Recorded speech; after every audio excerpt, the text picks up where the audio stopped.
Three Wise Fools podcast is brought to you by the Public Health South Tees Borough Can Men's Health campaign. However, we feel we should make it clear that the pod, the content and the opinions expressed within are not necessarily representative of Public Health South Tees or its associated local authorities, Middlesbrough or Redcar and Cleveland Borough Councils. We do this in our own time and enjoy the freedom to talk about the issues in our way.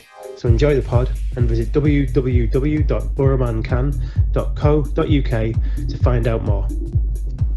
Hello and welcome to the Borough Man Can pod. My dad is on this podcast and he swears a lot. Some of you may find it offensive and some of the language and words may also offend. My dad isn't bothered, but we have to warn you. Three wise men, three wise fools.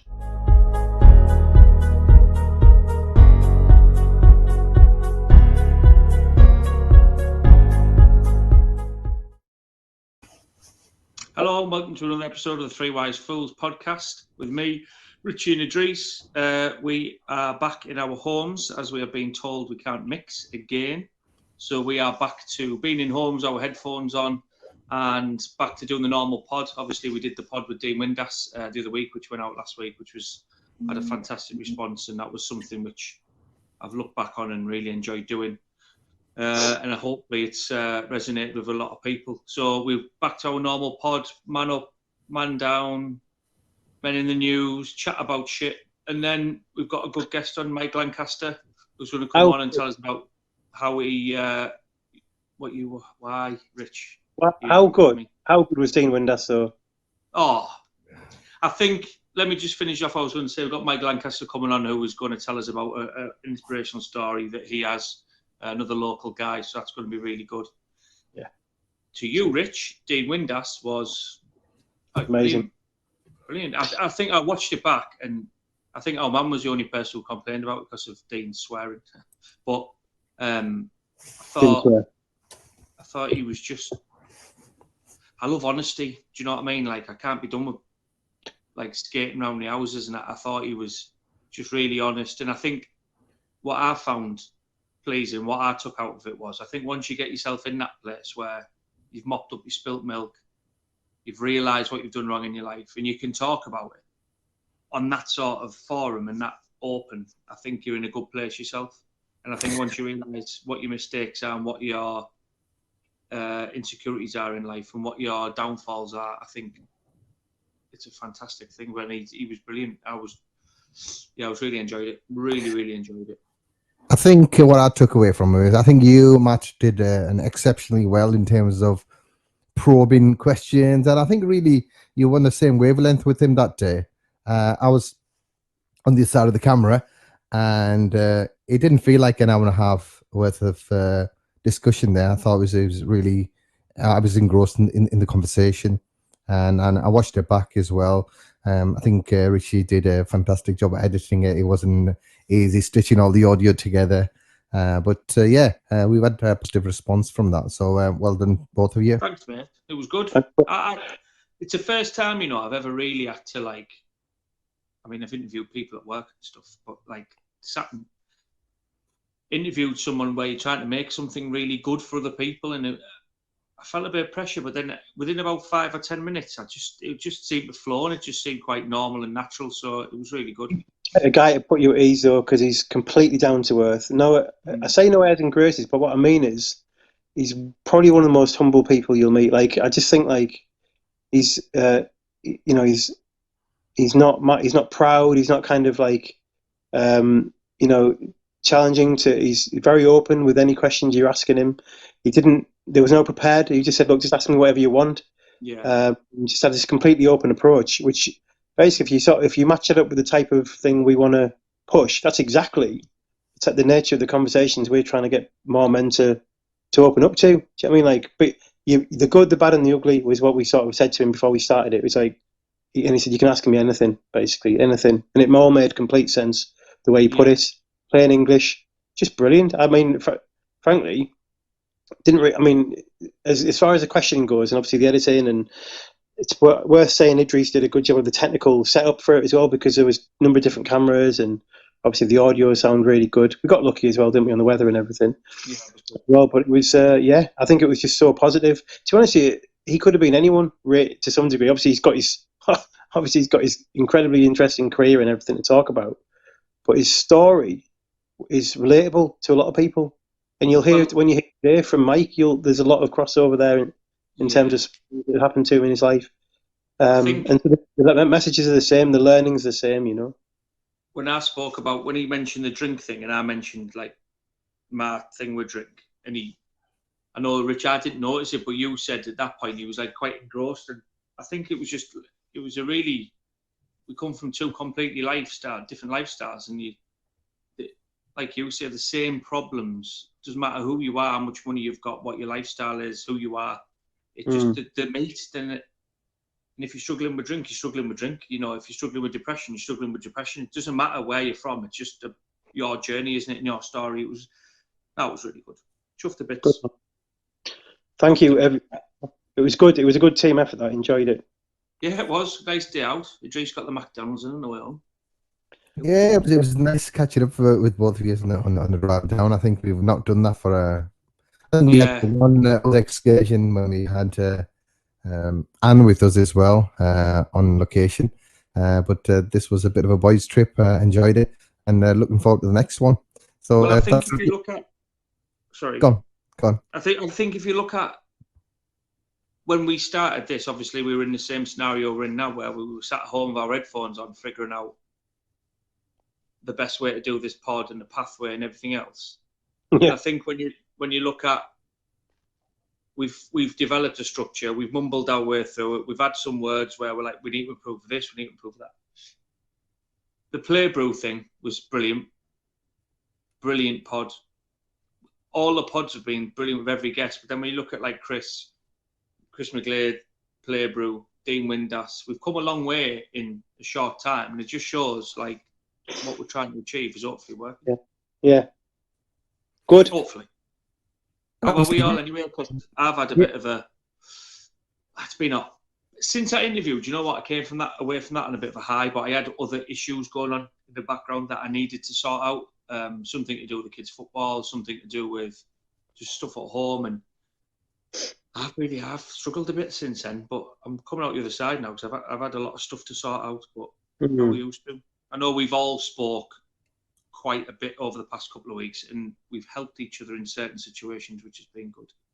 So how are you?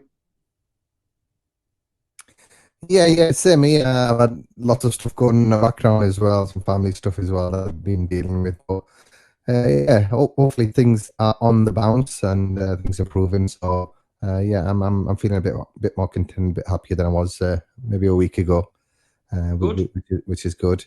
But yeah, appreciate you guys, with your messages and just asking how I was doing and a bit of advice. It really helps, when you are trying to figure things out in your head and just to bounce off someone and just get a bit of a different perspective on things.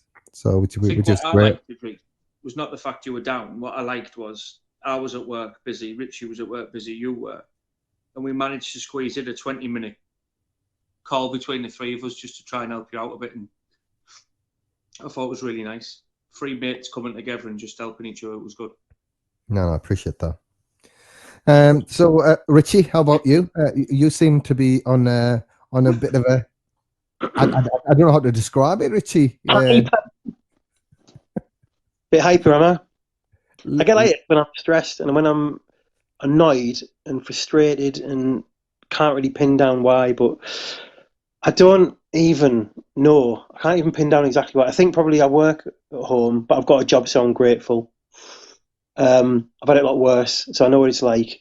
But I just think the four walls, I've been out of the house a bit over the weekend. I think I'm just sick. I've moved my desk in the house. I'm trying to do things in my life to get back into routine. So I've been swimming. I'm going out of the house every day. I had a chat with Matt actually over the weekend, and I was like, look, mate, I'm really starting to struggle because my mood is like up and down all over the place. I've been a bit tearful now and then. I've been angry.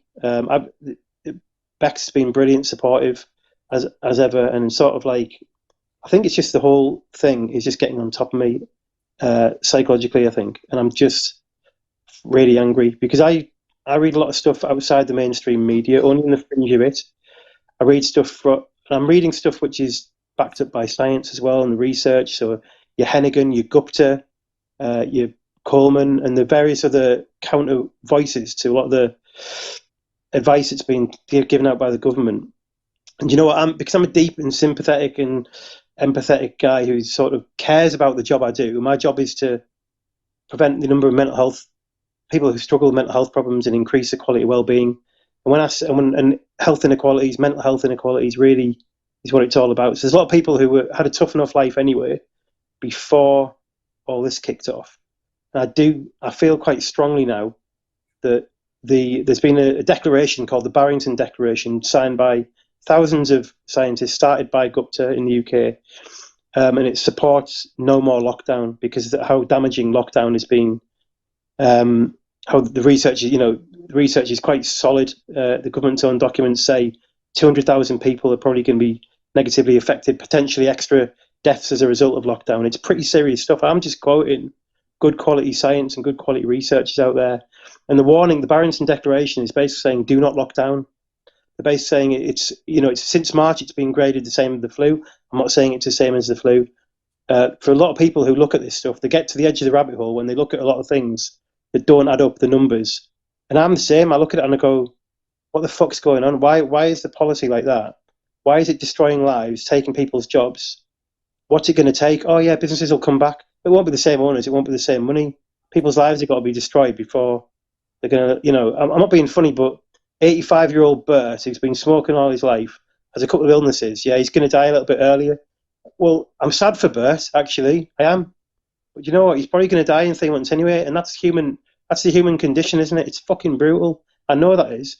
But why on earth do the rest of society, the economy, have to suffer? And you get to the edge of that rabbit hole, and then you start looking about what are the reasons. So people say, well, why? If that was the case, what's the motivation behind it? And then you get into the Bill Gates thing, you get into the vaccination thing, you get into cashless society, you get into health passports. And I'm already hearing people starting to accept the idea. People have said to me, yeah, I'll get the vaccine tomorrow. I fucking wouldn't. I'm not doing that. The process normally has to go through for any vaccination. And then you go, are you an anti-vaxxer? No, I'm not an anti-vaxxer. My son has had all his jabs since he was a kid. Science has won the battle on many illnesses over the years, and thank God. But I'm just not convinced by something saying everything has to be this. And so I'm not convinced by the lockdown and by kind of the policy that's being taken either. So I'm angry, and I'm so deeply into it that it's really actually starting to get to me. So you might say, well, watch the media, don't read so much and so on, but it's partly my job. I'm embedded in public health. I get maybe 60 emails a day, and probably about a third of them about like different reports and different bits of evidence coming forward. And it's a bloody mess. It's an absolute mess. So I'm angry, and that's it. And I'm kind of struggling. And why? I've got a house, I've got a job, I've got a car. Won't be able to drive it very far soon. I've got a great partner. I've got a son who's healthy. He's at school. He's doing very well. On the face of it, I should be doing fine, but I'm really fucking not. Do you know what I mean? I've had my ups and downs, so I'm back into really thinking deep about the little things that can add up and make a big difference. So I'm gonna have to increase the amount of activity I'm doing, I think. Definitely restrict the amount of reading into this I do, because there are some things that I have to accept the fact that there's a lot of things we can't control. We have to get on with it. The big stuff, don't sweat the big stuff. We always say to people, what can you influence? What's within your sphere of influence? Do you know what I mean? And this is we talked about this quite a lot, didn't we, Matt, when you were checking in with me and sort of what you're doing, and sort of we've been out for walks, been out in the moors over the weekend. Like I said, been out for swimming, just been out, just for the sake of getting out and walking about and stuff. So I need to keep on top of that and keep going, but I definitely have my ups and downs. But I sort of feel like they're more blips rather than, I'm not talking depression here, but I'm an anxious person. I'm an anxious person who's capable of doing a lot of things that people who think of anxiety, you wouldn't necessarily think, like public speaking or, putting other people first, whatever it might be. I don't know, but yeah. I think I know where you come from, Richie. I think sometimes I want to vocalize my opinions against the mainstream narrative, and sometimes the jobs you do, or a media platform that you have to be really objective about how and what you say. and sometimes you tend to hold back, and I can see where you're coming from, but I don't let it bother me as much as I think it's you've done it. I think maybe you can step back a little bit from it, maybe just take a bit of time out from. I said that to you, Rich, didn't I? Like I said, so I think firstly, Rich, I think what you've just said is quite powerful, and I think it's going to resonate with a lot of people, especially who are working from home, who are crawling the walls, who are just sick to death of looking at their house and not getting out much and stuff. But I think you've got to, at some point, like I keep saying to you, like you've got to flip it, and you've got to flip that stone and have a look at the positives of it. And the positives that are out there for you is you are at home, you've seen a lot of becks, you've got 2 new puppies there getting your attention when they're needed. And Sorry, when you say new puppy, just to clarify, we're talking about dogs here. Yeah, dogs. But you've got to flip it, and you've got to look at like you say, you are healthy, your lad's healthy, your missus is healthy, and like I said to you in the week, you've got to I read and look at a lot of stuff and ultimately it's negative. Do you know what I mean? And your frustrations are like a lot of people like mine, but ultimately I've started to learn, like, what can I do? I can shout, scream, kick and scream and kick off and do all this. He's not bothered. They're not bothered. And what will happen is what's happened today. Andy Burnham and mayors like that, and I know our own mayor, Preston, came out the other week, and I thought, good on you, do you know what I mean? You're standing up to them, but on the same token, they're going to do it anyway. And I just think the more you engross yourself into it and the hard, especially when you're working from home, and I think if you need to try and stick to your professional side, box that off, deal with your emails and deal with the COVID side of that, your personal thoughts on it, rationalise, just try and take the positives out of it. And like I said to you, Richie, you need to take your own advice. Like, you are very good at dishing out advice, but sometimes we all do it. We don't take our own advice. Like, sometimes I still drink too much sometimes, and I know I'm doing it. That's the truth. There's a truth there, which is a lot of people dish out good advice, and they do. And I've had good advice, and I take good advice from people all the time, more than happy to. But we aren't very good necessarily at taking our own advice, which is why we always need to be connected to people. So if there's anything to learn here, it's like, look, I've been open and honest about how I've felt. I haven't held back. I haven't hidden it at all in any way, shape or form. And then you being able to give me that advice, as Idris, and sort of go, and I'll take all that on board, and I'm sure I'll benefit from it, from doing that. But you don't. The thing is, you're taking your own advice is it's forcing you to be self-critical. Yes. And that's where, as people, we don't cope well. Like, I know sometimes I probably, why do I have to have a drink when I'm in a bad mood, or why? And it's not like I'm getting smashed, but like a couple of beers. And I know you say to me, don't beat yourself up about it, but I don't really want to, but I do, and I enjoy it. But it's admitting to yourself, and it's being that self-critical of, look, I'm being a miserable bastard here at home. Do you know what I mean? And I am being a misery. I'm fuming all the time. I'm reading emails. I'm kicking off. Go for a walk. And I said to you the week, didn't I? Like, and I think a lot of people could benefit from this. Is get in your car, take your laptop, and if your laptop works, sat at the beach just for an hour, take your dinner down to Redcar Seafront, get a nice coat on, wrap up, and just do some work. Even if you send one email in that hour, but you're out of the house. And I am blessed because my life hasn't changed. I've still continued to go to work. I don't have to sit in the house every day. I don't want to work from home. I can't really work from home. My job, I'd sort my emails out within 10 minutes. I'd be like, well, I need to go out and about. So it's a difficult one. And I genuinely feel for people at the minute. And what my last thing on it is, what I fear is companies, businesses, councils, police will say, when all this is done, well, we don't have to come to work because it works. It works that you can work from home. And then people will work from home a lot more because they can't be asked going into work. And let's be honest about it. Some lazy people will think, fuck that, I'm staying at home. It's not good. In order for the economy, in order for people's mental health to get back to where it was, or mentally, we need to get more stable, and the well-being of everybody. Yes. It has to be you going to work. Routine is a fantastic thing, I think.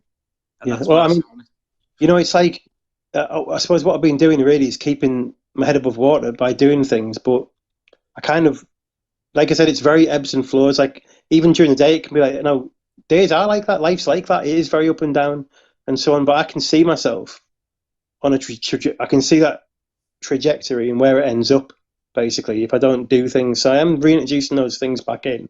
Part of it is like phone calls to pals from all over. It's like I said, getting out of the house, doing those things that I know. And that includes sleep as well. It includes drinking enough fluids, like drinking enough water or whatever during the day. All these things are like, not one of them by themselves does the job, but they all add up a little bit to a sum total of things that I know are sort of, we always call them protective factors, things that protect you from slipping down. But we are in a, whether deliberate or not, we are in a sort of psychological experiment, like rats in a cage, isolated. And it is, we have to respond to that basically and beat it back. But if you feel that strongly against what's going on, Rich, don't let that grind you down. And I'll say that to everybody who's listening. Do you know what I mean? If you feel that strongly that it's a pile of shit and you shouldn't be in lockdown, then don't let the bastards beat you down, basically. Just think, well, I'm here for the time being and that's it. And don't, because what's happening is if you feel that strongly about it, you're allowing yourself to get sucked into it. And you're allowing yourself to get down. And to be honest, mate, as your mate, it's not nice to see. I'm sure I'll get there. I can't not engage it because I'm so politically engaged, but it's such a monumental thing that's going on in terms of the impact on people's lives that there might come a time when you feel guilty just for having a freaking job, and it's like, do you know what I mean? Like, because so many people have got it so much worse just because of the job they do. And I think this week, I know a lot of people who work in the creative industry, and sort of response, retrain message that went out there sort of thing was brutal. And someone made the point. I can see myself in cyber as well. Have you seen the ad? In what? The government ad in relation to retraining. Have you not seen it? I haven't seen it. Oh yeah, they've got a picture of a ballerina. I'll have to dig her out and see. And there's a comment. It's all kicked off on Twitter. Like, I'm surprised you've not seen it. We'll have to share it on here. We'll post it here on. I'll have a gap now. There you go. I'll post it there. Okay. So look, we've had a long reflection on what's been happening, and but it's good. It's good to talk. No, it's good to talk. Wasn't that a BT slogan? Yeah. Fucking hell. 3 Wise Fools, sponsored by BT. Well, I see. It's an upgrade from Pornhub, isn't it? I always say we are available for kids' parties. Like the Joker, like they call him the Joker when he has a gun in the hospital. That's where you are at, Rich, at the minute. Who, me? Yeah. I've been dancing around the house on the stairs. I don't know if that helps. Smile. Listen, in 3 or 4 weeks, hopefully, he'll say you can go and have it. We'll all go out and have something to eat and have a few drinks and we'll have a laugh. Hope so. Looking forward to it. Looking forward to the end of the lockdown, or whatever this new categories we're in now that were announced. Did go for a lovely interview at Shirovi's in Gisborne last night. That was lovely. That was to cheer me up. Good. See? Highly recommend. Can I have a discount, Shirovi's? Thank you. So I think it's time to introduce our guest. Yes. Since you've been chatting with Mike, Richie today, I think the honour should be yours to give our special guest a little bit of introduction. So I'm going to leave that to you. Yeah, what's going on, Mike? Okay, well, being the occasional anxiety sufferer, obviously I'm prepared for the moment. So let me introduce a guy that got in touch with the pod, who attended an event in Redcar, which he'll tell you more about. The guy who's coming on for an interview today is called Mike Lancaster. So let me say hello to Mike. Hello, Mike. Hi there. How you doing, guys? Very well, thank you, mate. Very well. Good. Mike's originally from County Durham area, and actually, he attended a bit of a game-changing event for him in Redcar, and he'll tell us more about that. He's qualified as an NLP practitioner, a hypnotist, and life coach. Is that right? I got those right. Hypnotherapist. Yeah. I'm not going to make you run around like a duck. Look into the eye. I mean, actually, not a conversation I had about hypnotising Matt earlier on. He doesn't know it yet. But anyway, Matt, we'll come to that in a bit. So, no, I'm just kidding. So, hypnotherapist, I should say, NLP and life coach. We've got stack to talk about. I mean, we had a conversation earlier on today, Mike. And one of the key things, really, we've got Mike on today is because we've had a few people on the past, and we've talked about mental health. And often mental health is a central part of most people's story in terms of like recovery or having had difficulties which they've come from and moved into a better place. But there's a start, middle, and end to sort of everyone's story. And the start of your story, Mike, started quite young, I think. If you wanted to, I think that part of that story up to the boxing would be worth sharing at this point if you have to kick that off. Yeah. As we discussed earlier, I think a key bit and that I've certainly learned in the last year and a half is to talk, to share what you've gone through and where you're at now in your life, to show people it's all right to talk and that there is support out there. But for 46 years, I didn't see that. So as a child, I suffered with family members. I was sexually and physically abused to the extent of you start looking at yourself to say, okay, what's wrong with me? And then you get to the extent of thinking it's the norm. I had a younger brother, golden boy, and when it's just happening to you, when you can just walk into a room and get a punch in the ribs or into the face with no explanation, and you think you've done nothing wrong, or you flick your hair back and you get a left hook for it. It wasn't a great place to be. To the extent, I can remember, I grew up in a place called Very Ill. And some things I'll be honest now, I'm not proud of, but I can remember it got to the stage I was taking £20 out of my dad's wallet when I was going to school, and I'd go to the local shop in the village, and everybody that was queuing for the bus to go to the school, I'd buy them chocolate bars, Mars bars, I'd buy them the Look-In, I don't know if you can remember that. All sorts, I'd buy them. And why was I doing it? When I look back now, for that attention, probably for that love. Yeah, lots of people were coming round me and I thought it was great. Obviously, after so long, the woman in the newsagent told my parents, why is this sort of 14, 15-year-old coming in with £20 notes most days? So you can imagine I got another good hiding for that. And my mum, my dad, my brother, they went on holidays. They sent me to therapists to see, right, what was wrong with me? Why was I this bad child? And no answers, really. So I got to 18, left home, and mixed with the wrong crowd. I was always looking for a relationship. I was always looking externally for something to make me happy. Jumped into relationships, they'd quickly end. Jumping in there with the wrong people. Everything was external. Looking for some happiness. And then, obviously, fell out with my mum, my dad, my brother. We didn't talk. I got to the age of 23 and my grandma passed away. And I was left some photos. I was looking through those photos, and there was a photo of me aged 5, little black and white in shorts and a big one of these big fat ties on. Turned it round, and on the back, aged 5, and it said John Robson. Now, when you look at a photo of yourself at 23 and there's somebody else's name on the back, it sort of rocks you to your knees, which it did with me. I wanted answers, as you can imagine. And for nearly a year, nobody would give me answers.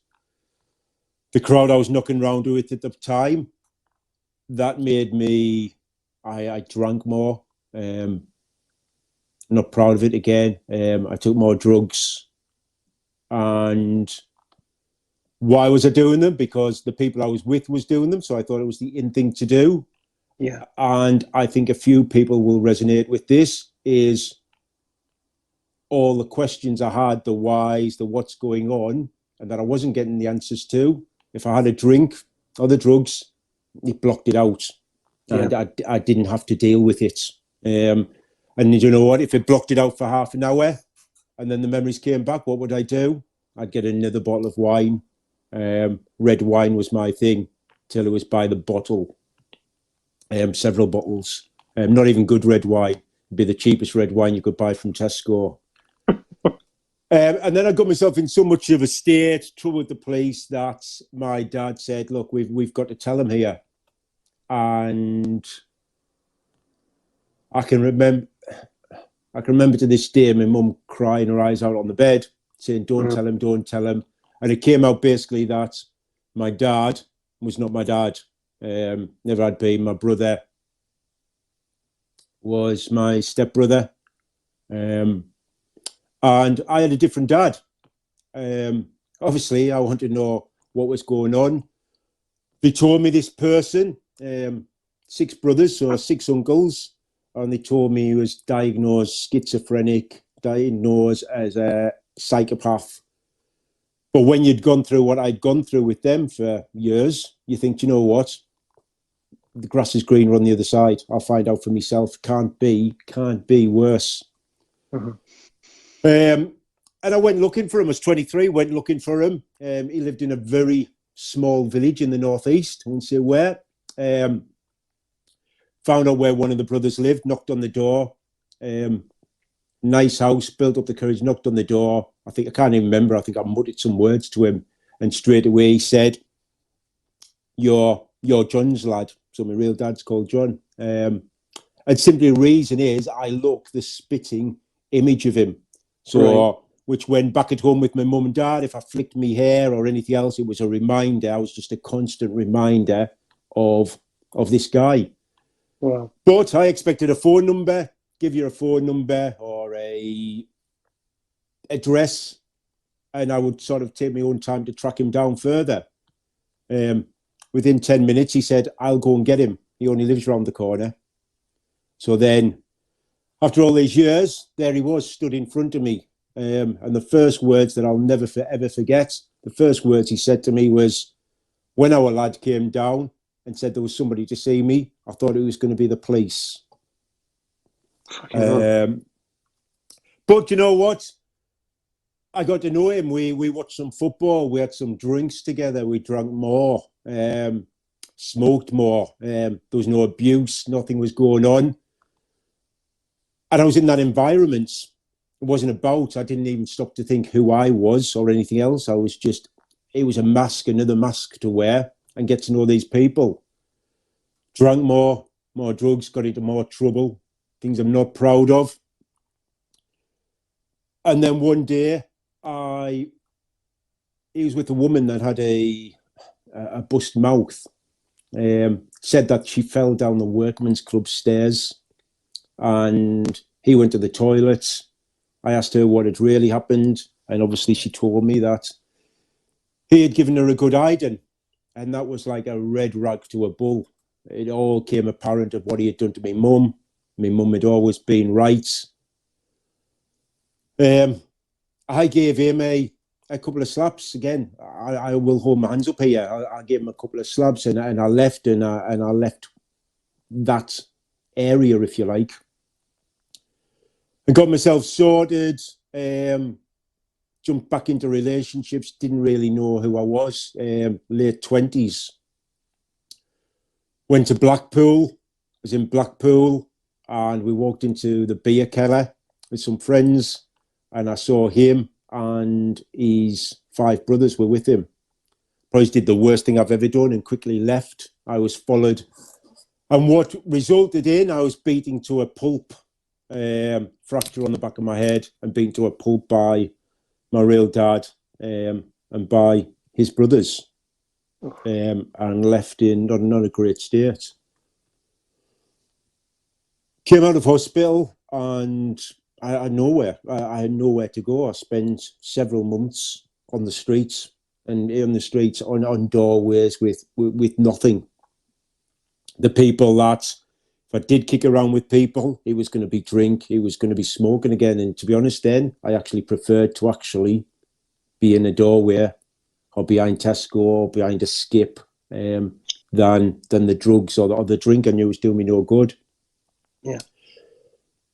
An old school friend got me back on my feet again. A year went by of working. I was working in a chicken factory.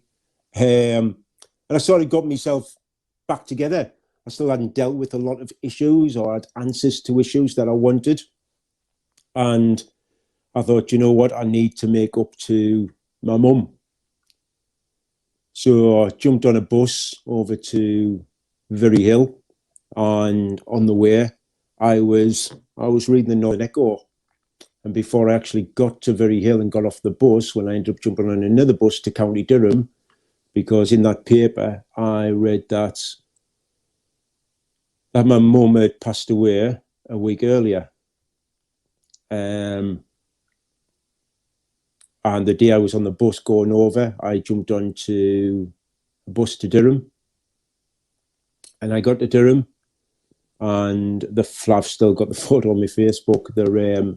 The flowers were still outside. There's a little roundabout outside Durham crematorium, and the flowers were there, and my mum had been cremated 20 minutes earlier. And yeah, that haunted me for another 10 years. More drugs, more drink, because I wanted answers. I never got to say sorry to my mum, or I love you, mum, or you were right, or I understood. And because of that, I tortured myself for it for 10 years. I had a self-destruct button, really, through relationships. Got married again, not proud of it. 4 times I got married. And the only reason those marriages, because I was waiting probably for them to end. I was there thinking, this is going to go wrong. This is going to go bad. Let me push the self-destruct button first. I just hadn't dealt with issues. And when the issues did come about, the easiest thing was, have a drink. That resolves everything. Or I thought it resolves it for me. I didn't see what damage I was doing to other people, and in turn, probably in myself. So, settled down again in a relationship that actually lasted 10 years. And through that, I still had my low moments, but I was doing some boxing. I had done boxing early on years, but never any good. I did it there to let some frustration out, and in a crazy way, I enjoyed getting punched and punched back. However warped that sounded, I actually enjoyed it. And probably part of me back then, crazy enough back then, probably thought, you know what, I deserve it. Crazy as it sounds. But later on in years, I took it up a bit more serious, and did a few competitions, did okay, a few white-collar boxing events, and was doing okay with this. Life was not too bad. I had locked all these memories, thoughts well away. I had seen, don't get me wrong, over the years, I'd seen counsellors, private counsellors, doctors pushing prescriptions across the table for me to take, happy pills. I tried to take my life 3 times prior to that. And took up the boxing. Things were okay, and got in a fight in the ring. I lost. I knew after about 30 seconds I was going to lose this fight. But I was like, you know what? I'll make it to the end. You're not going to stop me, which I did, which I was proud of. Came out the ring, and I was rushed to hospital, and I had a blood clot, and I ended up with having a stroke. Which wasn't a great time. So I was in hospital. It affected my speech. It affected some of my memory. Put me on tablets, blood thinners, cholesterol tablets for the rest of my life, which never been on, still on to this day. Came out, and obviously at the time I was told, no, there's no way you can get in the ring again. You can't fight again. So I was just sat in the house from being rather decently active. Hated running, just enjoyed going sparring and doing a little bit of cardio, but I was round about 14 stone. And came out of hospital obviously I couldn't train, so I sat there and I probably drank a bit more. But what I did do is I started eating. It was another addiction. Yeah, Pringles till they went out of fashion. I'll probably tell you about every type of donut that is going. Yeah, donuts, wash them down with Pringles and a few sport mixtures. And in no time, you don't think about your weight. That's the last thing that crosses your mind. You just eat this stuff and think, do you know what? Like what the wine did, like what the drugs did, it's making me feel better. And just keep eating. It made me feel better. Till I looked down after sort of several months and saw like I couldn't see my feet. And thought, you know what? I mean, this is after your stroke, and after that fight. So you couldn't exercise anyway, even if you had the choice. No. I mean, I didn't have the posture, but no, I couldn't with the risk of having another stroke. I was on tablets to prevent any stroke, heart, blood clot problems. Right. So there was the issue that I got into a dark place because I was putting the weight on. I couldn't train. But what it did, that to this day, the doctors haven't been able to tell me, is that door I locked away in my head with all the, excuse my French, with all the shit in there. What the stroke did, it opened that door. So, and opened the floodgates, if you like. So I would be sat at home watching telly and suddenly start talking in third person and talking to John. I'd start calling myself John. I'd start singing and humming songs and say to my wife at the time, what's this song? Why am I singing this? And she'd say, Mike, I haven't heard that since singing it in primary school. You asked me what happened yesterday, couldn't remember. Asked me what happened 40 years ago, things that I didn't want to deal with. They were all coming out. Everything was coming out. I could remember every single thing that was coming out. And with not training, with eating, as I say, it was like I had a Tourette's as well. If I wanted to say something to somebody, I was going to say it to them. There was no filter between me thinking and it coming out my mouth. I can remember going to see my specialist in Barrington Hospital, where they put the cap and the gel thing on your head. And he said to me, how did I get down to the hospital today? First word that came out of my mouth, I turned around and I went, on a giraffe. And even he giggled at the time. And I'm like, straight away afterwards, I'm like, I'm coming down on a bloody giraffe. I drove down here, but there was just zero filter there. And I can laugh about it now, and I probably laughed about it then at times, but it got me so down and really down. And to the point of, you know what? I can't train, my weight's up. I'm remembering things from childhood that there's nothing left. I went for a walk with my dog. I was looking at the trees and thinking, I'm going to hang myself. But it put the fear, the fear of doing that and how long it was going to take actually scared me. And I thought, that's okay. And then I saw there's a Coles work near the woods where I took the dog. And I climbed up there one day, you're talking sort of 60, 70 foot, and I climbed up and I looked over the end. And I thought I could just jump.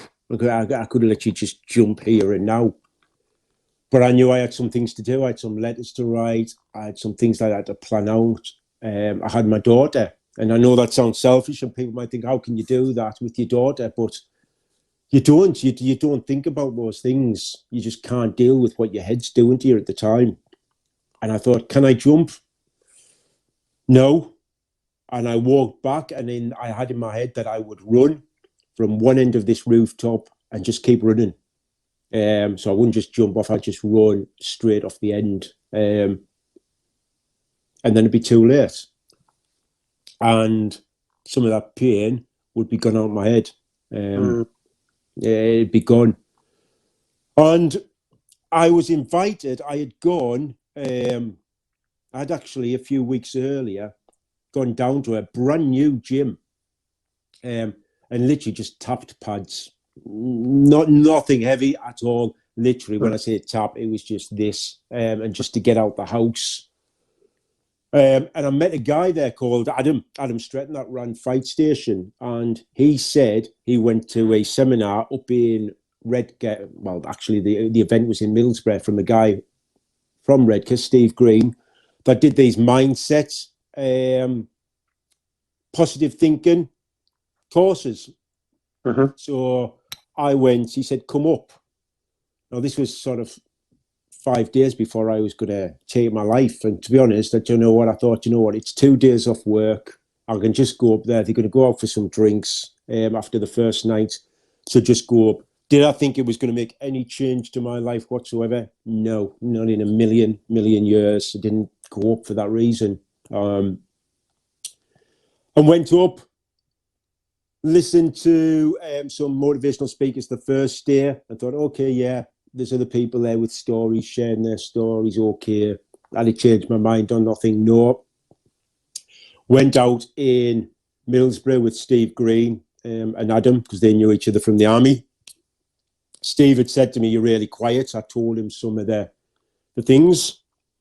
And he said to me, I don't remember saying, at the end of day 2, the last hour, in front of everybody, come up on the stage, and then he could take away the problems inside 45 minutes. Now, when somebody tells you that after the things I carried around for 40 years, you're like, either I'm thinking he's mad, or he thinks he's Paul Daniels. Or both. Yeah. So I was like, yeah, whatever. I didn't even know if I was going to go up. I mentioned the second day to people, look, this guy's invited me on stage, and they were like, you've got to give it a chance. You've got to give it a chance. Obviously, when the lights come on and he says, Mike, are you coming up on the stage? You can't really sit there and go, no, I don't think so. So I got up there and he did 45 minutes of then I knew nothing about NLP techniques, hypnotherapy. He did a 45-minute session, which is on, it's out there on YouTube. I think it took off viral-wise what he did on the stage. And I can go in, by all means, I can tell you what that was about, what he did. But basically, I went home, drove home, woke up the next morning, and it's as though somebody had completely cleared my mind of literally everything and just like turned me into a different person. I woke up as a completely different person. And now if I watch that video, it was like the next morning I woke up, it was like I've left. I want to say like out of body, it's though I'd left that other person behind, completely behind. Now I don't even recognize who that person was that was on that stage. And people say, well, what magical wise did he do in 45 minutes? And the key bit that he did was, I mean, one, he got me to box up all these troubles, all these things that had happened. And there was a point, and he says, right, it's in the box, throw it away. And I broke down in tears on the stage. And some people might think, well, surely that's easy. That's all the troubles. Just throw it away. I clung on to it for dear life. And only because it's what I was used to. If anything went wrong in my life, I could say, do you know what? It's because of this. It's because of that person. It's because I got brought up like this. It's because of the drinks. It's because of the drunk. That was my... You know, when kids, when they're young, they've got the comfort blankets. All them troubles were like my comfort blankets. And it was like, do you know what? If I throw this away, the only person that I've got to look at is me. And that was the moment when I realized that there's just you. It doesn't matter what other people think, say, do. The only person that matters is you. And that realization was huge when I let and forgave. I forgave my mum in that moment. I let things go. And it was like somebody had just taken as though I'd been carrying a backpack with 50-ton weight in it for 40 years. And it was though somebody... Is that also then, there's only you that can do anything about it as well? Is that part of that? Yeah. I mean, now when I look back and when I talk to other people now and the work I do, the only people that can change this is ourselves and from within. A lot of people look out there and they blame ex-partners, what's gone on in their life before, other things in the past. even people in the future, they want to blame other people, and actually say, stop blaming them and look at yourself. Yeah. And start. Too many people, I think, in this current day and age, we spoke earlier about it, but they want to look at the external things. Yeah, the cars, the houses, the friends, the people. And I'm like, you know what? Start internally. Yeah. And then see what comes to you externally. Too many people forget internally and they look outwards at everything to try and make them happy. Yeah, I hope a lot of people do get past earlier the realization that commodities, the material objects, aren't the things that are going to bring you happiness, are they? You know, Yeah, exactly. And not just the material, but people as well. I jumped from relationship to relationship and thought, you know what, if I'm with this person, that person will make me happy, or I'll have that bunch of friends because they'll make me happy. And I was like, you need to be happy within you first, because maybe it's these people you're with or these partners, maybe they actually no good for you when you find yourself. And in my circumstances, it happened with a lot of people. I lost a lot of people. I mean, my wife of 11 years after all this, when I changed, and we'll come on to what's happened since, she left me because she said I was too happy, I was too in control, and she would have preferred to have Mike with the issues, or that Mike had the stroke. And it took me a long time to realize that I'd been in a bit of a controlling relationship with her, her controlling me. And as soon as I had that power to make my own decisions, which I've always had, I just didn't see it, she was having none of it. So, yeah, too many times we look at what's going on in that outside world. We worry about the future, or in a year. I know there's a lot going on in the world. I heard you guys talking earlier, but I think, you know what? Can we really do anything about that? Yeah. There's a lot of things we can't. And while we're worrying or stressing about things, do you know what? You're missing out on the now. What is happening right now in your life? What could you be doing now instead of worrying about something that may never happen? Yes, absolutely. Well said. I think there's something there to be said about if you're in a relationship, depending on how you've set your stall out for other people's expectations of you, but you're not honest with. But part of that is not being honest with yourself. Then actually you're effectively living a lie, aren't you? You're not the person who you're putting out there. Basically, you're actually shaping yourself around what you think other people's expectations of you are, right? Yeah, it's I for many, and I still think people do it, and it's something I don't know. I'm thinking, do you know what? If you like me for who I am, you're in my life. If not, then you're not in my life. But too many times and too many people wear a different mask for a different scenario, a different group of friends, work colleagues, and they put different masks on. Remember Wurzel Gummidge? Yeah, he took his heads off every time where he was at. And it's like that. And I think you don't need to be. Just be yourself. But you've got to find yourself first. You know what, Mike? Sorry, Rich. Sorry to interrupt. Can you see me?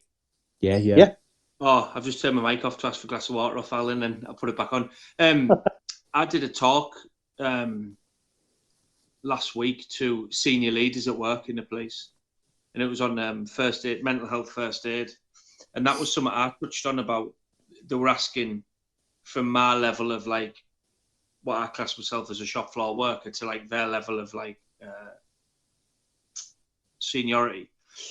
Was they were asking how can things improve within, you know, the workplace to help people who are struggling. And I said, you know what you need to do? Just take your police hats off and just be yourself and what's sad is, and I'll only do this, I'm not having to go to the police, but I'll say, because it's what I do for a living, is every police officer out there can go into a house and deal with the most vulnerable people and the most, you know, horrendous things and deal with it and signpost people and look after people and safeguard them and do everything like that. But yourself and your colleagues, your mates, they can't do it with. And it's a lot of that is, for me, is you know what the job expects of you, but I think more of people for what they can do for my mates, do you know what I mean? And what you can do for each other. And I think it's a very hard thing for a lot of people because, well, I'm in charge and I'm expected to do it. Do you know what? Why don't you just take me for a coffee and ask if I'm all right? Mhm. And I think Yeah. once you realise the people who can't do that in your life, I haven't got the time of day for them now, because I just think you can't do anything for me. I know what you're about, and I don't want it. And I'll use Richie and Idris as an example. Mike, you know, I met these two. I met Idris at the launch of the Borough Man Can campaign after I'd spoke to Richie on the phone about, look, I've got a story to tell, and within a very short time, I know for a fact that I can trust them wholeheartedly with issues, with problems and everything. And I think once you find them people in your life, the other people who don't want to help you and are expected to, well, society expects me to be driving that nice car, and society expects me to be living at Wynyard and having my 15 bedrooms, and this is what I'm about. Do you know what, mate? Go and piss off. I can't be arsed with you. And that's how do you know, and it's a massive realisation for people, I think.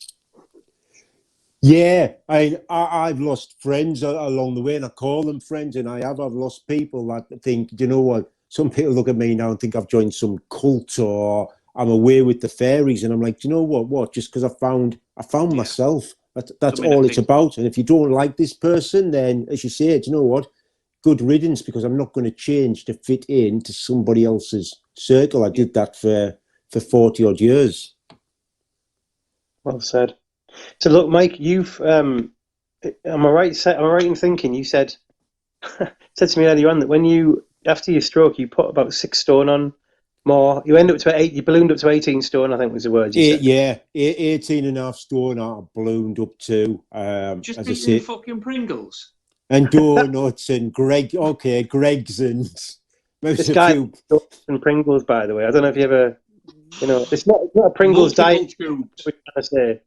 Yeah, I couldn't go past pretty much a service station without going in and getting McDonald's and then go and get a bag of crisps and 3 Costa coffees, and that was breakfast.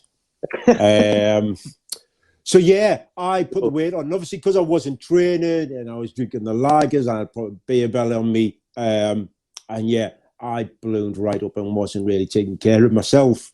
Yeah, and the next morning after Strength to Succeed, as I say, I had the day off still, and I went out for. I was just like, I'm just going to go out and go for a walk. I went out for a walk, and without sounding really hippie-ish here, everything was different. I noticed that more the buildings, the trees, the leaves, the sounds, the air, everything was just more clear.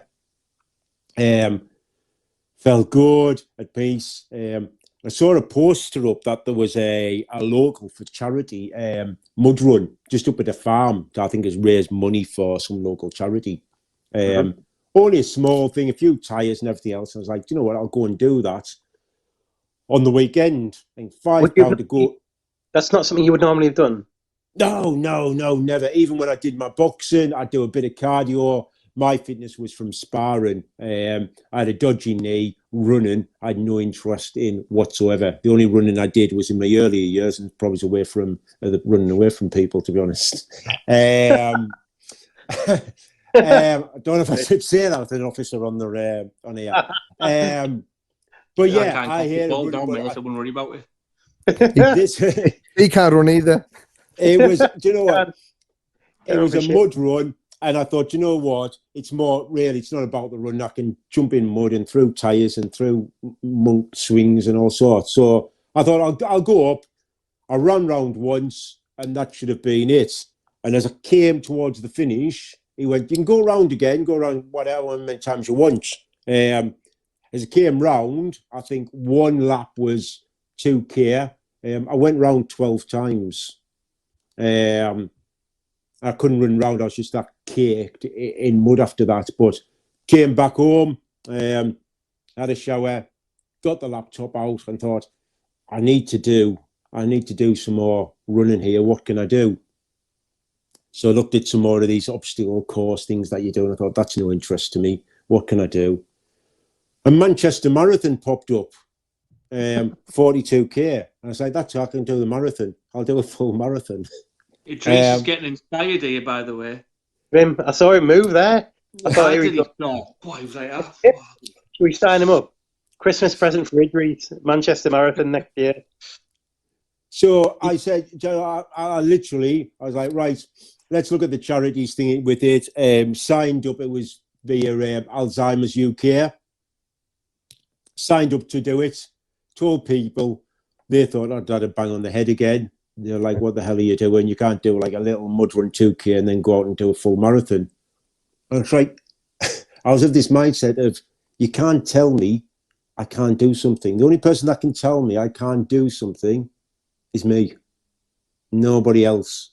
And if I'm telling myself I can't, then, well, I shouldn't be doing that. Yeah, I should be filling the head with the positivity that I can do this. And I will do this. And I started training every night, going 2K became 5K, 5K became 10K, 10K became 20K, 30K. I was out buying £100 running trainers. You can imagine my friends thought I'd had a, as I say, bang on the head. And then they actually cancelled, the whole COVID bit came round, and they cancelled the Manchester Marathon, and I was at the stage when I was ready to think, you know what, I can complete the distance. And what I did is, on the day, I got in touch with a lot of friends up in the northeast, one of them being Gareth Howell, Walk and Talk. I believe you spoke with him the other week. Did indeed. So, and I said, look, I might go out and run 5-10K on the day of the marathon. I think this was the April. And I said, get your family, your friends out, record it. We'll all set off at the same time. And if you can do 1K or 2K or 3K, we'll add it all up. And hopefully at the end of the day, we've done the 42K. And I'll be happy with that. So still taking entries, because I'll put Idris's name down. So I went out. We all set off. I think it was about 8 o'clock on that morning. Calls were coming through. I remember Gareth sending me a video through of him. He'd done, I think, 3 or 4K. And I kept running. And I got a call. Funny enough, I think it was off Gareth or a guy called Glenn Hunt. And they're like, Mike, how far have you run so far? And I was like, looked at me watch, I think I'm on about 17K. And I thought to myself, you know what, if you turn back, you've got to run back home, and that's going to be around about 34. So you might as well just run the marathon now. And this is, I went out with no breakfast, 1 good bottle of water. And yeah, I ended up running 42K. That's a got marathon. back and tallied it all up. And when we tallied it up with everybody else's distance that they'd done that day, mine plus theirs, it was 90, I think it was 96K we'd done between us. And I was more taken back, not of me running the 42K, because I was of the mindset, you know what, I know I'll do this. That didn't surprise me. So I realised I'd only had 1 bottle of water all the way around. But it was that everybody else had come together, and that one person can have that impact to get people out, running around the block, running a couple of K. And that was, I was more emotional and taken back by that than what I had achieved, because in my head, I was always going to do that. Yeah. So yeah, that thingied me. I mean, my weight went down. The running that I was doing, I actually went down to, I mean, I'm 6 foot, nearly 6'1". I lost too much weight, but I went down to 12 stone 7. I had a six pack, which I'd never ever had. But I looked like I'd been locked up in a room for 20 years not eating. So I've put a few K back on now. And that happened. I still had people along the way from that. Obviously, my wife had left me. People thought they knew my trigger points by using my daughter, different things to get at me, thinking I'll prove this is just a fad. I can get Mike back on the drink, drugs, get Michael back upset. One of my ex-partners did it, and I went out and I was bored of running. I thought, I've done a marathon. I don't need to prove anything more with running. And I went out and bought a bike, just a road push bike thing, 50 quid. First weekend I went out on it, hadn't ridden for 25 years, and I went out and biked 70K. Came back. I was like, what can I do? What can I do? 70K? Yeah, first weekend. You built up the running. Now, I've heard loads of stories of blokes talking about exercise, and it's like suddenly getting inspiration. It's like, right, I'm going to go out and I'm basic, and they pretty much kill themselves almost. I don't know what it is. It's a man thing, isn't it? Right, I'm going to do it. I'm going to go out 70k. What's that? That's about. I'm trying to do the maths. Sorry, Rich. Do you think that's part of your, obviously in the past, before your stroke and before this event, you've had quite an addictive personality. So, like alcohol, drugs, whatever else you were doing, like these addictions that you had. Do you think the weight loss, do you think you lost too much weight because you became a bit obsessed with that? Because it was like almost like a new focus. And then you sound like to me like someone who, you remind me of someone who I know actually, who will get on a bike, will have to 70k. And the more you're seeing like 62k, 63k, you think, I'll do another one. And it's almost like you're chasing that high that you had in the past. Do you get where I'm coming from? I'm not articulating it very well, but you know what I mean? Do you know what? 100% so, and other people have told me before. And do you know what?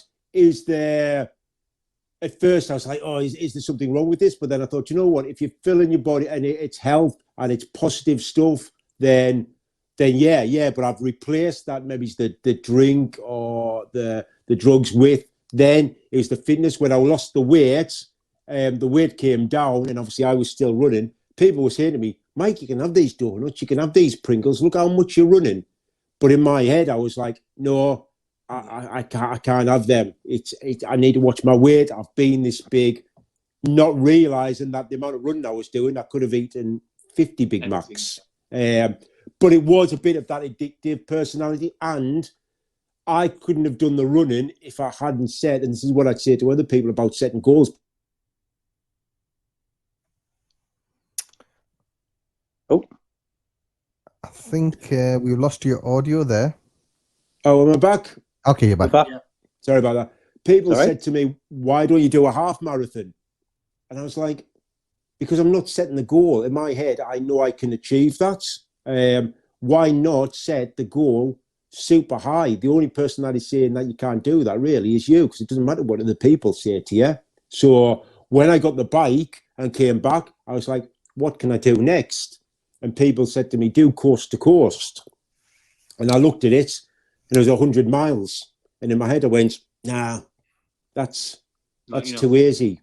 What else is out there? So I agreed, and I'm in training for it at the minute to do it in April next year. And I will bike from Land's End to John O'Groats, which again, I'm like, what the hell? Over 2 weeks. I've seen on the map. That's uphill. That's like, it looks uphill, I know, but it's not. It's downhill all the way. It's I'll join you on that. Not for the full thing, like fuck that, but I'll join you. But yeah, push bike attends 2 weeks that I've taken off work myself to try and complete it. Is it for charity? No. And what I actually said, and that's took off, and I've had a crazy amount of support, is I went to this Stephen Green thing, and I can go on social media, and yes, there's a lot of negativity on there, but I see the positive posts. We can come on something like this. And I think there's some people out there, do you know what? They haven't got the internet to see things like this, unfortunately. They haven't got the latest phone. They can't go to some of these great events that are out there. That I was lucky. I'm lucky I've got my phone. I can do things like this. I can go to events. When I was homeless on the streets for several months, I didn't have a phone. Nobody was going to come across to me and go, yeah, Mike, remain positive and remain happy. So it's like, how can I make a difference here? So I said to some people, okay, write a letter or a poem or a quote or something, but it has to be positive. And I said, I'm going to get that letter off you. And when I do this bike journey, I will give that letter to a random stranger.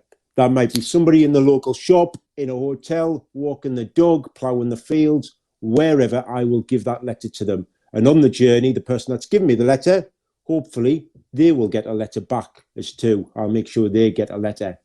And I put that thought out there. And at the moment, I've just counted them up, 733 letters of positivity to give out to people. And I thought, you know what?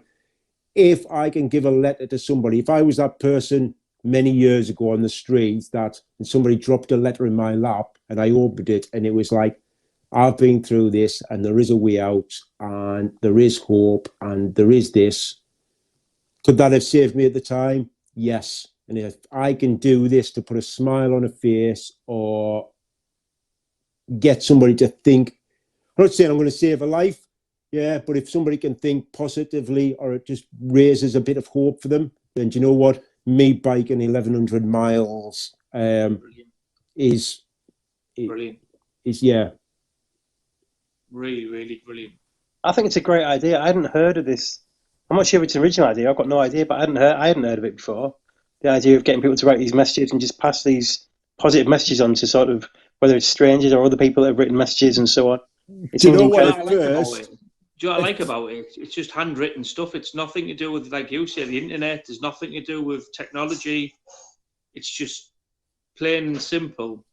There's some words on a piece of paper. Brilliant. Do you know what? That's what I thought again when we say like some of these people aren't, they ain't got phones out there. When I was there, and if I had a phone when I was doing the drugs and the drink, do you know what? I was going to sell the phone for a tenner to get a couple of bottles of wine or to get the next fix or anything else. So back to old school, pen and paper in an envelope. Brilliant. And give somebody that letter to keep for a year to pass on to somebody else.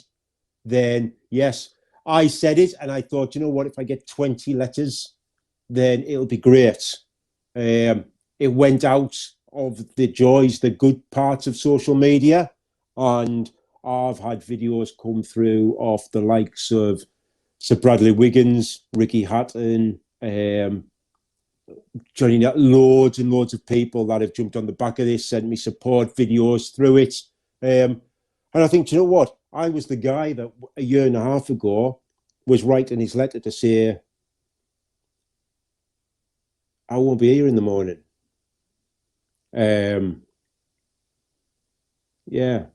So I can't tell you what happened. Mate. Look how you have flipped that round though to such a positive. And this is what, like, I know at the beginning of the pod I was trying to say to Richie, like, he's struggling looking at his four walls, and I try to do with a lot of things in my life now is get that stone and flip it and try and look at the positive of it.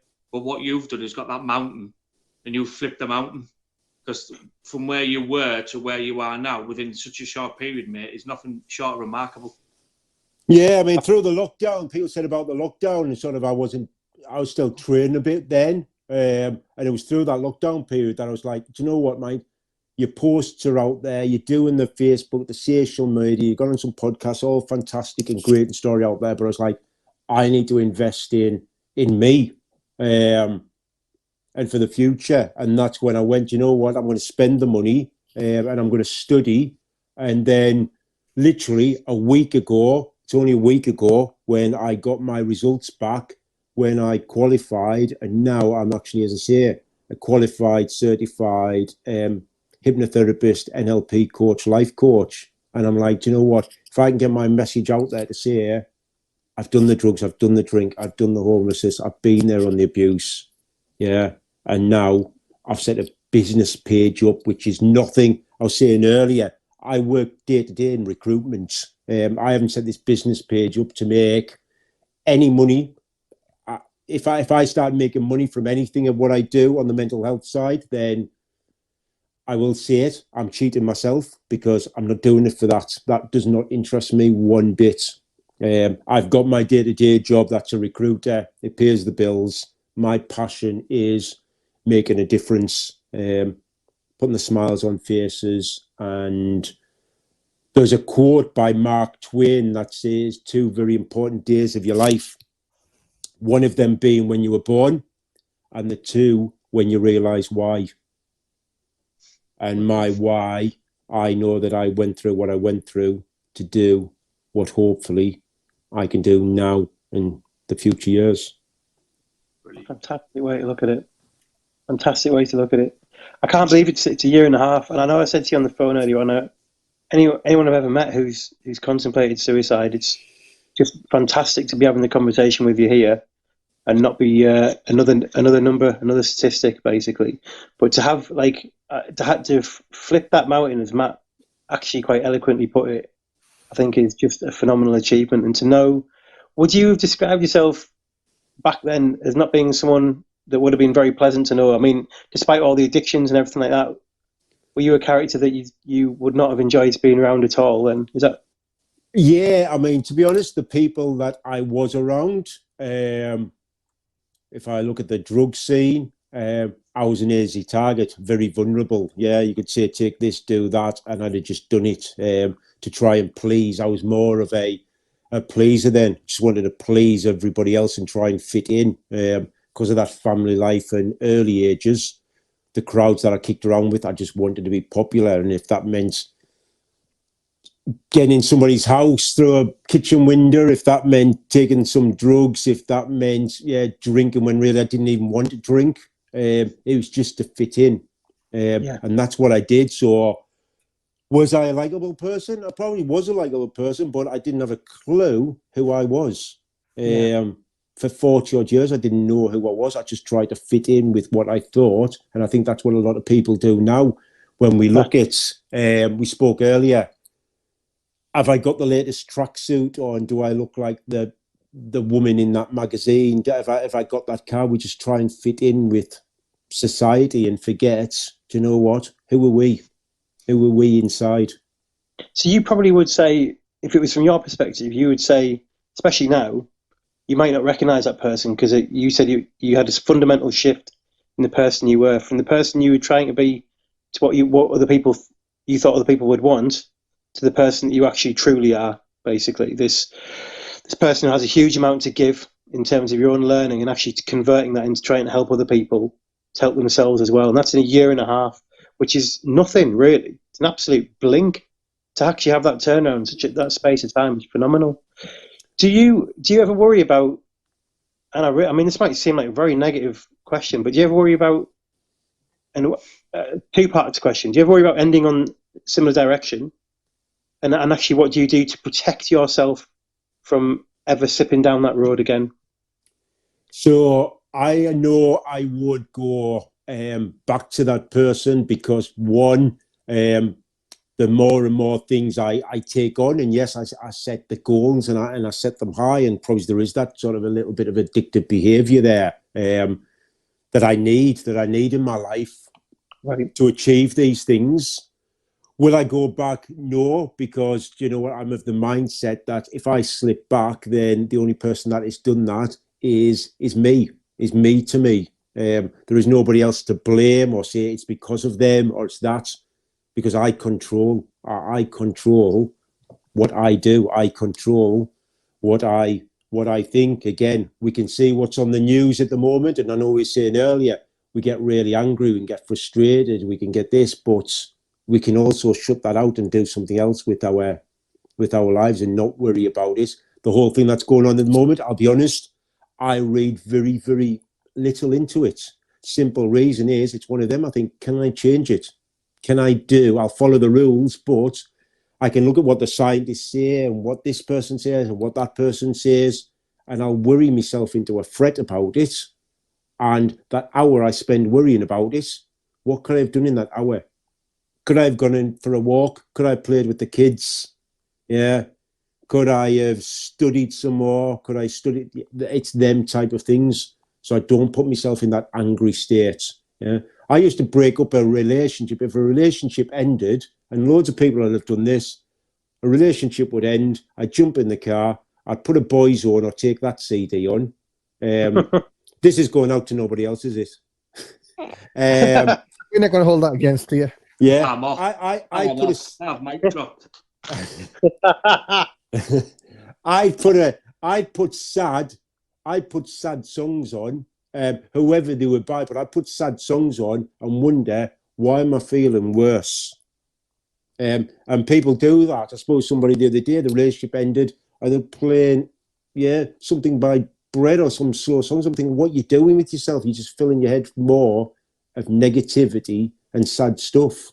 And we do it. We pick the papers up and we read them. We put the news on. We watch the soap operas and think, why am I feeling shit today?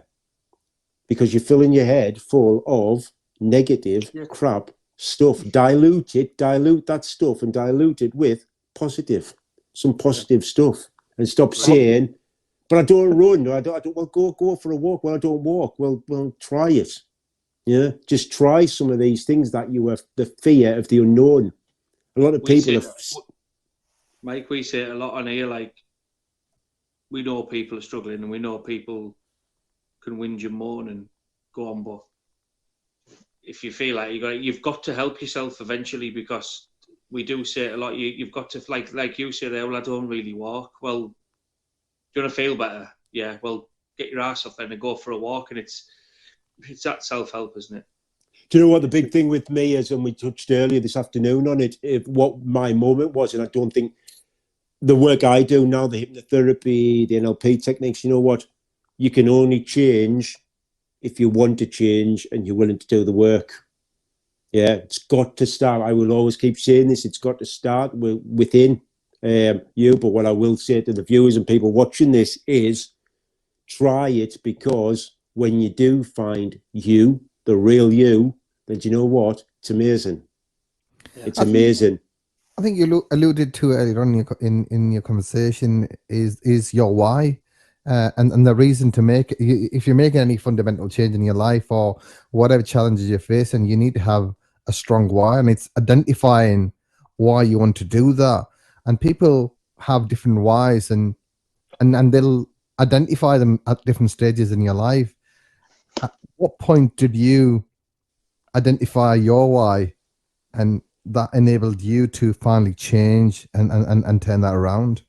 Do you know what I did? I think it was that piece at Strength to Succeed, or on the stage. As I say, when I had clung on to all the people that I was blaming, the things that had happened in my younger days, I was clinging on to all that. And I know people do nowadays. People are there saying, I am like this way because I was brought up like this, or I behave this way because he did that to me.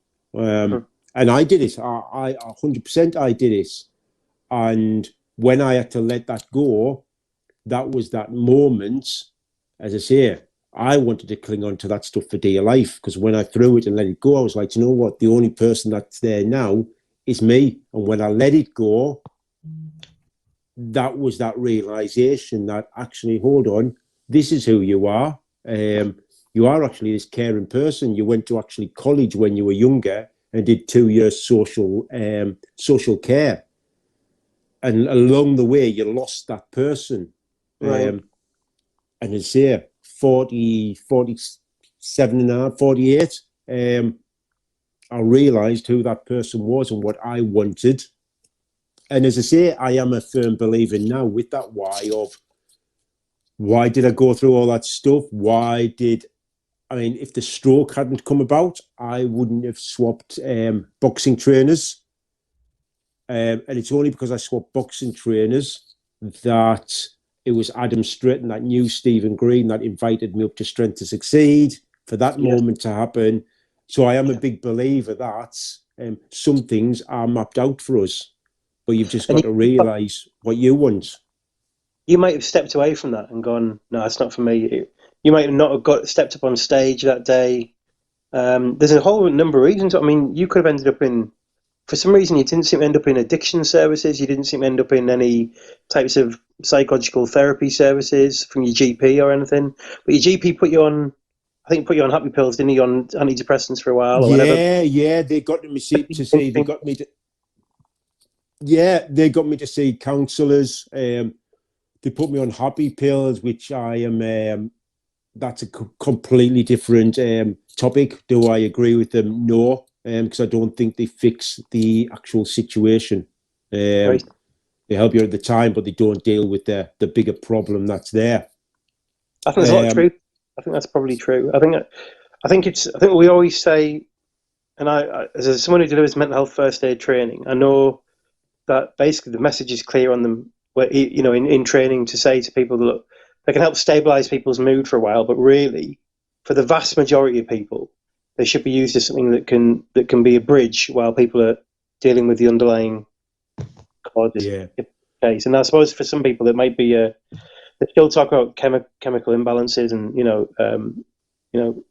brain disorders, for example, as well. But whether or not it's something that is right for there seems to be a lot of evidence to say they're overprescribed of antidepressants, and that for a lot of people, it's not. Well, I mean, you're right. It's not necessarily the solution. The solution is the cause, isn't it? There's underlying things going on there.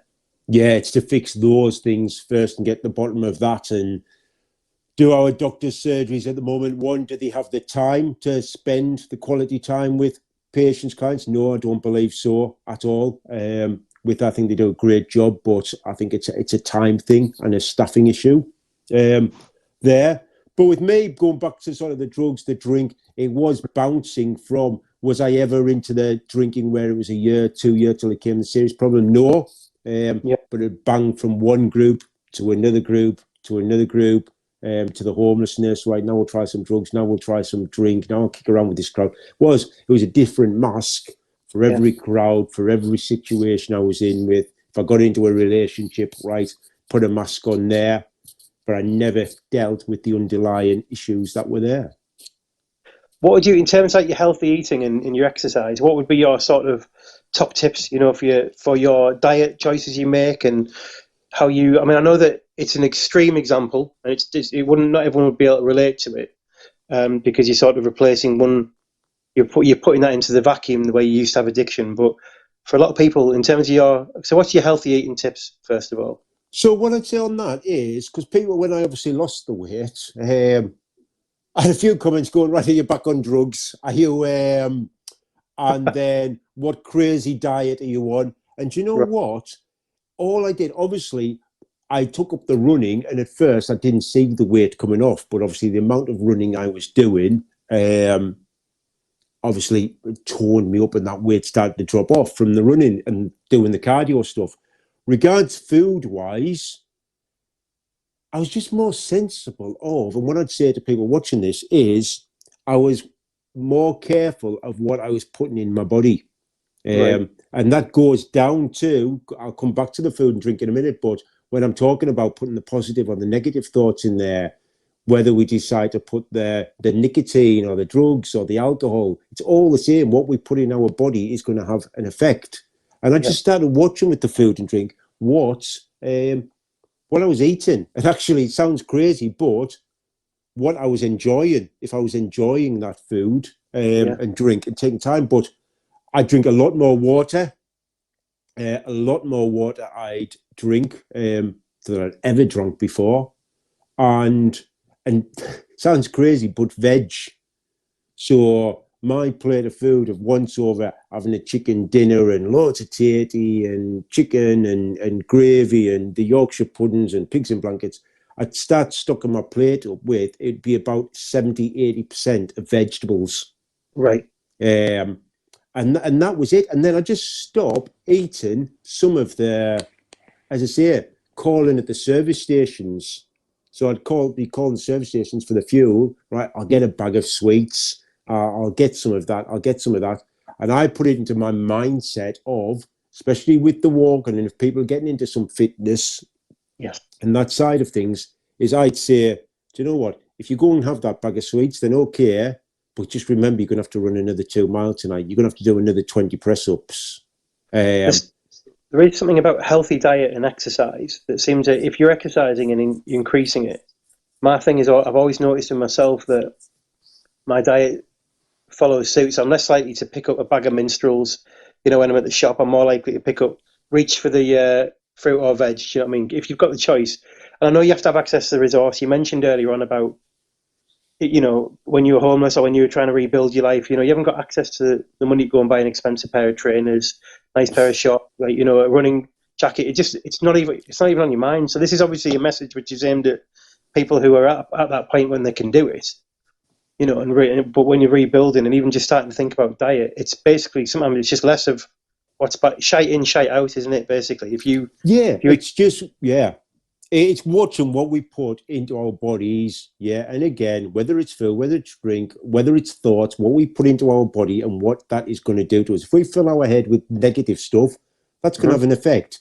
If we we want to lose weight, but we haven't got that mindset that we're going to go down the shop and think, do you know what, this donut, this Greg's pasty won't hurt me. Well, you're cheating yourself if you want to lose weight or get into shape. Yeah, Yeah. try having some fruit. And you say to people, fruit, oh, really? But yeah, if you want that healthy fit, then you've got to make them sacrifices. Absolutely. I think the mindset thing's a big deal. If you change one of your behaviors, the way you're thinking about your own body and your own relationship with your body, if you like, then it starts to follow suit that your other decisions you make then follow the same path. Yeah, they will all have that knock-on effect. And I say that's what I used to do. I was running that much, even walking. Some people might say, oh, no, I can't run a thingy. Even if I was going for a walk around the block will make you feel good. The endorphins start in your legs. So you get them endorphins going. You're going to feel much better for it. That's just a walk around the block. But if then you go home and you eat a bag of sports mixtures, you've just defeated what you've just done. Untitled sports mixtures. Yeah. It's but yeah, you're going to think, well, yeah, then tomorrow night, then okay, well, have them. But you know what? If you have them, walk twice around the block tomorrow. Yeah, absolutely. And it's just having that. I do a journal piece that I've told other people before, and I'll do journals where I will write stuff down and say, right, yeah, especially when I was doing my training full on. Okay. And say, go out for a bike, plan the week out. I might even put there that I'm going to read a book, I'm going to do a bit of writing, etc. I'd write it down, but I'd be honest with myself. And you know what? I'd go back to it and write, did I do it? And how did I feel about it? Yes. And if I didn't do it, do you know what? I'm going to be honest with myself and write down and go, I couldn't be asked. Why couldn't you be asked? And it's called making yourself accountable. Yeah. Then at the end of the week, look back on that book. Yeah. How did I feel when I did that? Did I feel good? Yes. Well, actually, let's do it a bit more next week. No, I didn't do it. How did that make you feel? Felt a bit shit. Okay. Yeah. Well, let's try doing it. And again, it's making yourselves accountable. I like that. I know I've heard the positive psychology practice where you write down 3 things every day that went well and why they went. And that's assuming that 3 things went well that day, but why they went well. And often sometimes you credit yourself, sometimes you credit other people. So that leads you down a road of feeling gratitude towards having those people in your life. And it starts within 2 weeks, apparently, that can start to reprogram your thinking behavior to be more natural, positive behavior, you know. But I haven't heard about being accountable for that, which I couldn't be asked. But why couldn't I be asked? Well, and then there could be a billion reasons, you know. And so you write that down. Yeah. It's no point writing down the stuff that you've done and that you know you've done, to go, there's a pat on the back every time. Well, actually, let's be honest with ourselves, because I know you're right. I did it. I could write down a week's worth of stuff. There'll be stuff on there that I didn't do. I didn't read a book up. Well, go back. Why? I didn't have time. Why? What were you doing with that time? Yeah. And really pin it right down and think, well, actually, could you have done it? Yes. I feel like there's listening to you now, I feel like there's a couple of things I want to get away and do as well. Straight away, you've got me as well. It's really, really good. Yeah. And you might go, right, I was going to do this, but I didn't do it because I watched all this thing on the news or I read this about COVID and that made me feel crap. Well, okay, turn it around. If you hadn't watched all that and you'd done the task in hand, how would you then have felt? I've got really one question I really wanted to ask, and it's just like, just for the people that do listen to the podcast, what would you say? Because we always like the idea of men taking action, positive action earlier in their life. So what would you say to those who are listening in terms of how they can take action, make a positive change sooner? What would you say? I'd say, so I'd finish it off with one, I'd be saying start within, stop looking at external things and start within. Dilute that negativity. There's a few things that I say. Stop saying can't. Take the T off and say can. Turn impossible to I'm possible. And turn every no that we all hear, no, you can't do this. No, this is not possible. No, you're not doing this. And turn no into a new opportunity. Fantastic.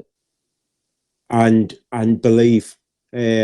and believe and see, look, this is not just me. I know, again, people like the Steve Green, Gareth Hall, I know there's a lot of people out there. There are people there that listen. There's people that have gone through the dark times. I'm sure you guys included, and have come out the other side. So there is a way out. There are people there to listen. It's not the end. I was at my lowest point, ready to end it all. And I am where I am now. And all that was just some self-belief and realizing the only person that can make a difference is me. And it starts in here, in hitting here, not externally, internally. I definitely agree. I mean, the personal responsibility thing, as in there's part of this which is down to you, but there is also, it's worth bearing in mind that whatever help you get, whether it's from counselling or whatever it could be, you got it. You know, there was this something you volunteered for, you took time to go and do it, but ultimately it was asking for support from other people to help you on that journey. And so very rarely is there anything that you get started on that doesn't start with you being honest with yourself and then actually accepting some support, some help into your life to set you off on the right course. And of course, that might happen again. I've got no doubt that from time to time you will need to reach out for further support for people, for direction or whatever it might be. But just because things are going well for you now, it doesn't mean that's going to be something you're always going to, you're not on your own journey all the time. There's always people helping you out on that way as well, right? Yeah. I still have my blips. Don't get me wrong. People think I'm on this rosy world. You know what? I still have blips all the time. But you know what? I just know how to handle them and how to deal with them from the mindset. And as you say, and the big piece is there, knowing that, again, the work that you guys do, the great work that you guys do, that people know it out there. Do you know what? There are people that are willing to help. There are people there willing to listen. There is a platform to share your story and reach out. Fantastic. We very much appreciate you coming on the podcast and sharing your story. Really appreciate it. Really, really, really do. And again, you guys are doing some great, fantastic work. So thank you. We'll throw the challenge out on our Facebook page to see if anyone can write their own letters, submit them to you. I've got no idea how you're going to carry 700 letters on a bike or more. I'll leave me tent behind. I'll just sleep in a tree. I'll sleep in a tree somewhere. You might need one of those trailers that people put the dogs or kids in. I'll find somebody else to carry them behind me. That's it. It can be something like I don't know, pledge mail or something like that written on the side. Yeah, so we'll do that, and actually, obviously, to help to get the message out. And again, fantastic. I know that I was chatting to Matt because we're both cyclists as well, and we definitely said that we'd be very supportive of you. I know you chatted about having other people alongside for parts of the bike ride as well to spur you on.